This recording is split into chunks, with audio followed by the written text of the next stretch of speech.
Right, Wellington's Howe manager Danny Wakeling after a 4-1 home defeat to AFC Uckfield Town in the Emirates FA Cup. Danny, I'm guessing you're not going to be too happy about that. Yeah.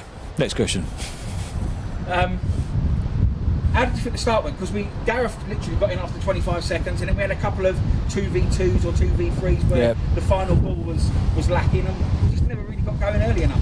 Yeah, I mean, when you play with Gareth and you have him off the shoulder, you keep the ball 2-3 passes max, and eventually you just got to find him. Otherwise, there's no point in playing as high as he does. You can go into a 10 who drops off the line and gets it in between the lines and then go from there.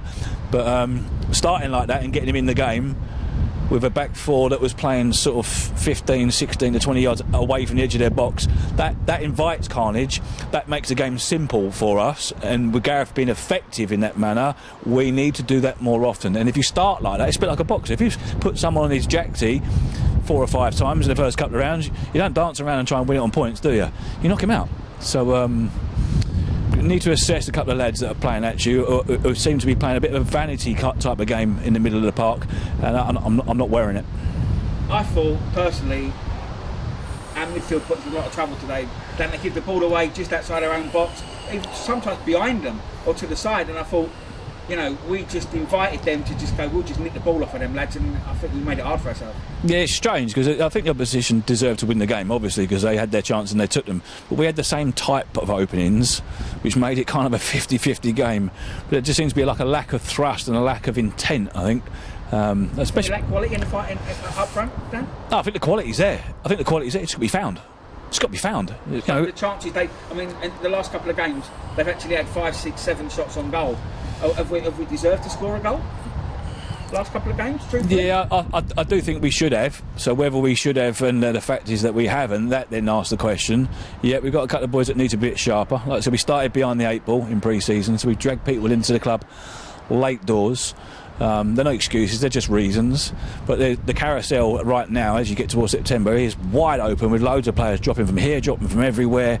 A lot of them tend to be forwards who sign for a club and I think they're going to get in and they're sort of amongst a pool of 4 or a pool of 3 and not getting much game time. Then boys suddenly just start going, do you know what, I'm going down the league, I'll take it, I'll score goals and get back up. So we've had a couple of games where we've not flattered to deceive, we've flirted with looking really dangerous. So we've got a week with no game until the Saturday. So we'll have we've got Bearsted, haven't we, away? Bearsted away. We're just debating as a management team whether to go one off intense or have us in twice this week, depending on what we've got budget wise to be able to pay for training. Yeah, we're going to find solutions there, but we also need to release them more often, because if they're a little bit shy at the moment in front of goal, the form's not quite there, the more opportunities they have, they'll dust the cobwebs off. So we need to keep giving them opportunities, and if they continue to miss them, you can say, yeah, we're lacking a bit of quality. I think it's a little bit of both, a little bit of shot shy and a little bit of lack of service as well. So they're caught in between at the minute. I'm not really looking at it too much. I'm looking at the vanity in us, touching the ball in our own D too many times. That's starting to get to me. So that'll be addressed this week. That said, I thought Elyon was absolutely outstanding. It's class, isn't he? I thought he was man of the match by an absolute country mile. Class. He was dropping deep, trying to pick the ball up, trying to get forward with it, trying to score. Scored a great goal. Yeah. Bearing in mind he was at work on Tuesday or late and scored from the spot. Yeah. And today he's come out and put in another good performance. You must be pleased with the way he's played. Really, really pleased. But he's a player of the level. So he's been inactive over the last couple of years, hasn't had a sort of full season, and he's drifted out the game where he's been a bit disillusioned at times. He's been one of them forwards that's been part of a 3 or a 4 and got rotated.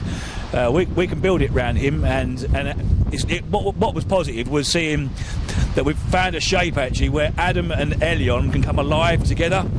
So I'm happy with that. Then it's about just filling in some blanks around that. I mean, we're not gonna be set and for some time yet, but we needed to be further along the line today. The game against Canterbury was really good. Fisher, as an away team, you're looking at it, you're thinking probably should have snatched a point here today. So those are the positives, but the way we've turned up this afternoon, the vanity and sort of a tepid nature to going 1-0 down, that's unforgivable at any level of football. That's not about ability, that's about character.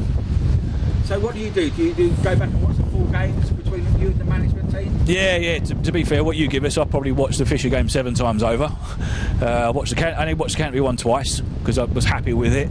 So would this video get a bit of studying? Yeah, I'd have thought so. You might, you might have to resend the link 3 or 4 times. I might wear the link out, to be honest with you. But it's time for honesty. It's great we've got this, because you can be brutally honest without just being overbearing or a bit of a dinosaur and just pop players in the head for no reason. You can give them the footage and say, look, you said you did this, we said you didn't. You fucking didn't, you know. You've got to do that in future. Yeah. That said, though, Danny, when we've had periods of play in games where we've come alive or we've shown a bit of intent, when we've played a bit further up the pitch, we've give teams problems, haven't we? Yeah, absolutely. And it's just today was about doing that from the off, which we did in the first 25 seconds, and then all of a sudden relaxed on it as if we're sort of 3-0 up with 15 minutes to go.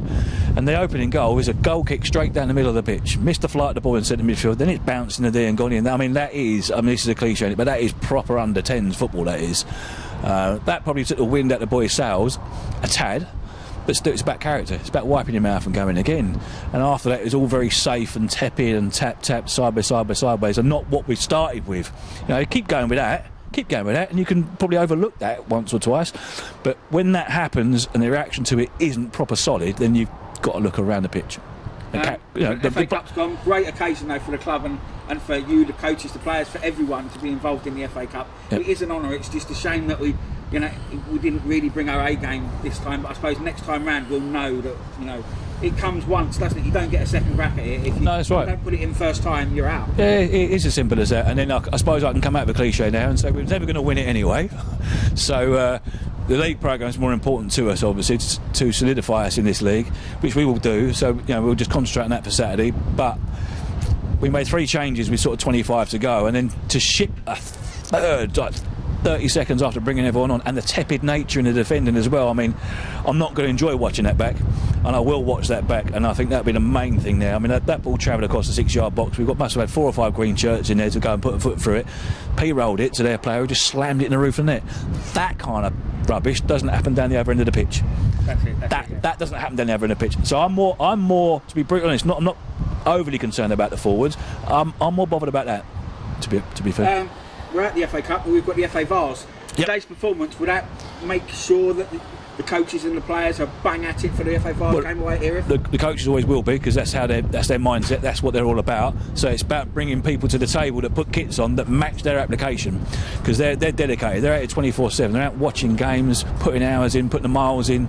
And in terms of the players we've got on the pitch, they're not being as rewarded financially as they are, but they're worth the investment, and it's down my responsibility to make sure I bring people in that match their desire and match their effort, which makes them go again, because they need people to inspire them as well. So it doesn't always have to come from them. We just need 2 or 3 people to really sort of step up and say, I fancy this environment, I like this, nice place to play football, get spoilt with the video analysis as well. It's all laid on, and if you can't rock up for the FA Cup, or you can't go out swinging, you're not a player. Where do you see the main problem? I spoke to Michael after the game, and he sort of felt similar to me that our midfield got us in a bit of trouble today and didn't really help out the forwards at the same time. Is that an area of play that you think we've got to get better between the midfield, between the attack and the defence? It could be an adjustment of shape, actually, because we put bodies in the middle with that shape, but there were times we didn't look like we had the 3 in there. Do you get what I mean? It's a bit weird. It was neither sort of strong, or was it sort of aggressive and assertive, and neither did we get on the ball. So I mean, we kind of had almost next to nothing in there in a little way, but then they didn't really get around us in midfield either. So they was allowed to have the ball. I think it's fair at this point. I think we need to watch the video, and before you start pointing fingers to myself, start pointing fingers too much.